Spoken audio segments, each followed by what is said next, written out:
الآن أنا ملتمس لأخي لاري جمال أن يقدم ما أمامنا خطبة حول موضوع أهمية الصلاة ومكانتها في الإسلام. السلام علیکم ورحمۃ اللہ وبرکاتہ. اسمی محمد لارب جمال. أنا أدرس في صف الرابع في تقوى إسلاميك سكول. نحمده ونصلي على رسوله الكريم. أما بعد، إخواني وأخواتي في الدين، أريد أن أقدم أمامكم كلمات عديدة حول الموضوع أهمية الصلاة ومكانتها في الإسلام. أيها المسلمون، إن للعبادة في الإسلام مكانة مرموقة ومنزلة رفيعة لا يستعان بقيمتها ولا تكمز العيون عنها، لأنها هي المظهر الحقيقي الملموس لرب عز وجل والاستسلام أمامه. الصلاة هي الركن الثاني بعد الشهادتين، فهي أعظم الأركان وأربعة شأنا، إذ هي سكينة النفس وطهارة الروح ومظهر العلاقة حقيقة بين الخالق والمخلوق وبين العبد والمعبود والقوي والضعيف والغني والفقير والرفيع والفظيع، فالناس يكونون في أصدق أحوالهم وأصح موقفهم وأزكى أوقاتهم عندما يقفون خشوعا بين يدي ربهم ويودون حقا ويرجون رفدا ويطلبون هداه ويبدون خضوعهم مطلق له وحاجتهم الدائمة إليه، والمؤمنون مكلفون في الغدو والآصال من قبل طلوع الشمس وبعد غروبها أن يجتمعوا في مكان واحد ويقوموا في صف واحد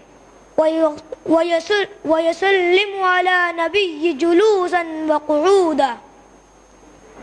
أيها الحاضرون الكرام، إن للصلاة في الإسلام منزلة لا تعدل أي عبادة أخرى، فهي عماد الدين الذي لا يقوم إلا به، كما قال رسول الله صلى الله عليه وسلم: رأس الأمر الإسلام وعموده الصلاة وذروة صنامه جهاد في سبيل الله، وهي أول ما أوجبه الله تعالى من عبادات وأول ما يحاسب عليه العبد، وهي آخر وصية وصى بها رسول الله صلى الله عليه وسلم أمته عند مفارقة الدنيا والالتحاق بالرفيق الأعلى، وهو يلفظ أنفاسه الأخيرة: الصلاة الصلاة وما ملكت أيمانكم. وهذه حقيقة ليست خافية على أحد منا، أن الصلاة واجب على كل مسلم عاقل بالغ ما دامت روحه في جسده، فلا يجوز لهم أن يتقاصل أو يتغافل عنها أو يفرط فيها. حتى المقاتلين في البغاء مكلفون بالصلاة، فلا يجوز لهم أن يشغلوا عنها أو يضيعوا أوقاتهم في غيرها، وقد شدد النقير على من يفرط فيها وحدد الذين يضيعونها، فقال جل شأنه: فخلف من بعدهم خلف أضاعوا الصلاة واتبعوا الشهوات فسوف يلقون غيا. وقال: فويل للمصلين الذين هم عن صلاتهم ساهون. أيها المستمعون الكرام، إن من فوائد الصلاة أنها تمحو الذنوب والسيئات التي يقترفها العبد، كما قال عز وجل: أقم الصلاة طرفي النهار وزلفا من الليل إن الحسنات يذهبن السيئات ذلك ذكرى للذاكرين. ومنها أنها نزفة وتجمل وطهارة وتزين، لأن الله اشترط طهارة الملابس والبدن والمكان من كل مستقذر، وأوجب على مسلم التطهر بالغسل والوضوء. ومنها هي قوة خلقية تمد ضمير الإنسان بما يعين على فعل خير وترك الشر والفحشاء، كما قال الله تعالى: أقم الصلاة إن الصلاة تنهى عن الفحشاء والمنكر ولذكر الله أكبر. ومنها أنها مجلبة الرزق ومدفعة الفقر، كما قال تعالى وأمر أهلك بالصلاة واصطبر عليها لا نسألك رزقا نحن نرزقك وعاقبة للتقوى. فحافظوا أيها الإخوان والأخوات على الصلوات الخمس وخاصة على الصلاة الوسطى وقوموا لله قانتين ولا تقاصلوا عنها ولا تغافلوا ولا تتركوا لأن النبي صلى الله عليه وسلم قال من ترك الصلاة متعمدا فقد كفر. اكتفي بهذه الكلمات وما علينا إلا البلاغ. والسلام علیکم ورحمۃ اللہ وبرکاتہ. جزاکم اللہ خیرا. جزاک اللہ خیرا کثیرا برادر. بے شک نماز مومن کا معراج ہے. عربی اگر قرآن اور حدیث کی زبان ہے اور اس کا جاننا مسلمان کے لیے بہت ضروری ہے تو انگلش انٹرنیشنل لینگویج ہے. دنیا کا مقابلہ کرنے کے لیے انگلش جاننا بھی ہمارے لیے بہت ضروری ہے. لہذا اگلی اسپیچ انگلش میں ہوگی، لیکن اس سے پہلے چند باتیں عرض کرنا چاہتا ہوں. آج دنیا بھر میں امن و امان کو سخت خطرہ ہے. ہر طرف قتل، چوری، لوٹ، خود غرضی، دھوکہ اور فریب کا بول بالا ہے. ایسے میں ضرورت ہے عالمی بھائی چارے کی. دنیا بھر کے باشعور اور ہوش مند افراد جمع ہو کر ایسی راہ نکالیں کہ دنیا میں قیام امن قائم ہو جائے. تقویٰ اسلامک اسکول کی ایک طالبہ جو کہ کلاس 5 کی طالبہ ہیں قیام امن اور بھائی چارے کے لیے اپنے کچھ رائے پیش کرنا چاہتی ہیں. So I humbly request Sister Halima Afsha of Standard 5th to express her views on universal brotherhood. Please welcome Sister Halima Afsha. الحمدللہ والصلاة والسلام علی رسول اللہ وعلی آلہ واصحابہ اجمعین. اما بعد، اعوذ باللہ من الشیطان الرجیم. بسم اللہ الرحمن الرحیم. یا ایھا الناس انا خلقناکم من ذکر وانثی وجعلناکم شعوبا وقبائل لتعارفوا ان اکرمکم عند اللہ یتقاکم. بسم اللہ الرحمن الرحیم. رب اشرح لی صدری ویسر لی امری واحلل عقدۃ من لسانی یفقہوا قولی. السلام علیکم ورحمۃ اللہ وبرکاتہ. My name is Halima Afsha. I study in class 5th in Taqwa Islamic School. I am here to present before you a speech. The topic of my speech is Universal Brotherhood. There are various types of brotherhood. For example, brotherhood based on relationship, brotherhood based on regions, on race, on caste, on creeds, etc. But all these types of brotherhood are limited. Islam, alhamdulillah, believes in universal brotherhood. It does not believe that human beings have been created in castes or in different level. Surah Hujurat, chapter number 49, verse number 13, describes the Islamic concept of universal brotherhood in the best way as it says, یا ایھا الناس انا خلقناکم من ذکر وانثی وجعلناکم شعوبا وقبائل لتعارفوا ان اکرمکم عند اللہ یتقاکم. O humankind, we have created you from a single pair of male and female and have divided you into nations and tribes so that you shall recognize each other. And the most honored in the sight of Allah subhanahu wa ta'ala is the person who has taqwa. That means the whole human race originates from a single pair of male and female. All the human beings in the world have a common grandparent. That means all are equal. And the glorious Quran in Surah Isra chapter number 17 verse number 70 says, وَلَقَدْ كَرَّمْنَا بَنِي آدَمَ. Allah subhanahu wa ta'ala, Almighty God, has honored the children of Adam. Allah does not say that He has honored only the Arabs or the Americans or a particular race, but all the children of Adam. The Quran has various laws of moral conduct so that universal brotherhood can prevail.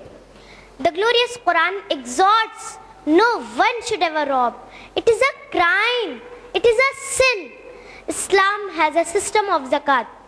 If every wealthy human being in the world gives zakat, poverty will be eradicated from this world. And our beloved Prophet Muhammad sallallahu alaihi wasallam says, he is not a Muslim who sleeps with his full stomach while his neighbors are hungry. And the glorious Quran says, do not be a spendthrift. It says in Surah Isra, chapter number 17, verse number 26. Wala tubazzir tabzira means do not squander your wealth like that of a spendthrift. If you are a spendthrift, you are bound to disturb the universal brotherhood. It creates enmity. And we know that intoxicants and gambling are root causes for evil in the society. It prevents the universal brotherhood can prevail. Therefore, the Quran says in Surah Maida, chapter number 5, verse number 19, intoxicants and gambling is a Satan's handiwork. Abstain from this, that you may prosper. The Quran regards backbiting as eating the flesh of one's dead brother. The glorious Quran says in Surah Hujurat, chapter number 49, verse number 12, do not backbite, do not speak ill of another behind their back. Are you ready to eat the dead meat of your brother? Muslims are supposed to demonstrate the universal brotherhood 5 times a day in their salah. It is mentioned in Sahih Bukhari, volume number 1, in the book of Azan, hadith number 692, that Hazrat Anas said that when he stood for salah, shoulder of the companion touched with the shoulder of the companion, our feet touched with the feet of a companion. Irrespective of whether king or pauper, whether king rich or poor, whichever you belong to, all of them are equal. And the best example of international brotherhood is in the pilgrimage of Islam, that is during Hajj. Above 2.5 million people from the various parts of the world come to Makkah to perform Hajj. The men are dressed up in 2 pieces of unsewn cloth. You cannot identify whether the person standing next to you is a king or a pauper. It is the best example of international brotherhood. If all the human beings in the world believes in one God, there can be universal brotherhood. That means the same God has created all the human beings. Irrespective of whether black or white, whichever caste, color, creed you belong to, all of them are equal, because they are created by one and only sole creator, Allah. And the glorious Quran says in Surah Al-Imran, chapter number 3, verse number 64, قُلْ يَا أَهْلَ الْكِتَابِ تَعَالَوْا إِلَىٰ كَلِمَةٍ سَوَاءٍ بَيْنَنَا وَبَيْنَكُمْ أَلَّا نَعْبُدَ إِلَّا اللَّهَ. Say, O people of the book, come to common terms as between us and you. And which is the first term? That we worship none but Allah. Let us first analyze the concept of God in Hinduism. It is mentioned in Chandogya Upanishad, chapter number 6, section number 2, verse number 1. Ekam ivadvityam means there is only one God without a second. It is mentioned in Shotashatra Upanishad, chapter number 6, verse number 9. Nakas kasit janita nakadipa means of him there is no Lord, neither parents. It is mentioned in Shotashatra Upanishad, Natasya pratima asti means of him there is no likeness. If you read the Yajurved, it is mentioned in chapter number 32, verse number 3. Natasya pratima asti means of him there is no image. It is mentioned in Yajurved, chapter number 40, verse number 8. Almighty God is bodiless and pure. And the Brahma Sutra, the fundamental creed of Hinduism is Ekam Braham Dvitya Naste Nahna Naste Kinchan, means there is only one God, not a second one, not at all, not at all, not in the least bit. Now let's analyze the concept of God in Judaism. It is mentioned in book of Deuteronomy in the Old Testament, chapter number 6, verse number 4. Moses, peace be upon him, says, "Hear, O Israel, the Lord our God is one Lord." It is mentioned in book of Isaiah, chapter number 43, verse number 11. Even I am the Lord, and besides me there is no Savior. It is mentioned in book of Isaiah, chapter number 45, verse number 5. I am the Lord, and there is none else. There is no God besides me. It is mentioned in book of Deuteronomy, chapter number 5, verse number 7. Thou shalt have none other God besides me. Now, let's analyze the concept of God in Christianity. If you read the Bible, there is not a single statement in the complete Bible where Moses, peace be upon him, says that he is God, or where he says, "Worship me." In fact, if you will read the Bible, it is mentioned, Moses, peace be upon him, himself says, Gospel of John, chapter number 14, verse number 28, "My Father is greater than I." Gospel of John, chapter number 10, verse number 29, "My Father is greater than all." And now, let's analyze the concept of God in Islam. The best reply that any person can give you regarding the concept of God in Islam is to quote Surah Ikhlas, chapter number 112, verse number 1 to 4, which says, "Qul huwallahu ahad, Allahu samad, lam yalid walam yulad, walam yakul lahu kufuwan ahad." Say, He is Allah, the one and only, Allah, the absolute and eternal. He begets not, nor is He begotten, and there is nothing like Him. I would like to end my talk by giving the quotation from Surah Nisa, chapter number 4, verse number 1, which says, "Ya ayyuhan nasu ittaqu rabbakum allazi khalaqakum min nafsin wahida." O humankind, fear your guardian Lord, who has created you from a single person. Jazakumullahu khaira. Wassalamu alaikum wa rahmatullahi wa barakatuh.